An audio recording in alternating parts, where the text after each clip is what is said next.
Oh. Nay, tumatawag si ate. Naka-video ko. Tinmoy, nagsasampay ako Nay, paano natin masasagot to eh? Di malalaman niya kung nasaan tayo. Tuwing Sunday lang naman siya tumatawag, kaya nakakapag-bihis pa tayo at nakakapag-isip ng palusot. Paano na yun? Hindi ko alam.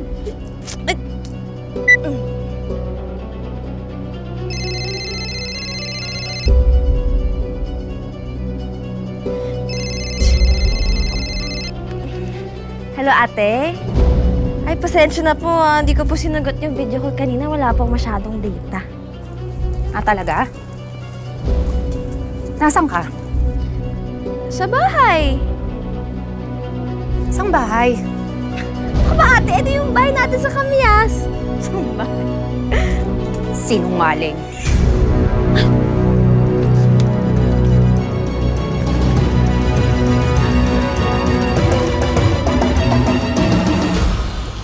Ipaliwanag mo sa akin kung saan mo dinala yung pera ng mga pinapadala ko sa inyo.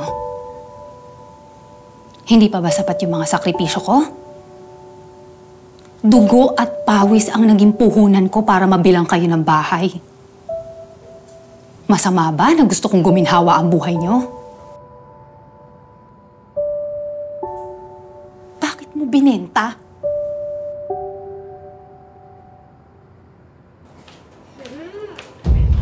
Billy, sige na. Bilihan mo na ako ng ice cream. Clara naman, sabing bawal ka pa kumain na ice cream. Ba't ang aga-aga pa eh? Susubong kita sa nanay mo. Sige. Ate Milet? Good. Andito ka na. Kompleto na tayo. Upo.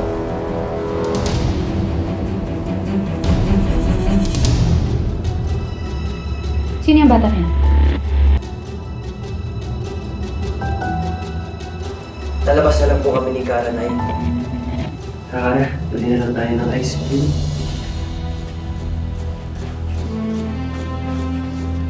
Sino yun?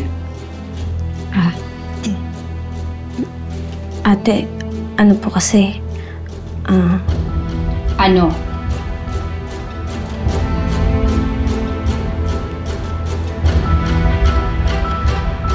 Anak ko po si Cara.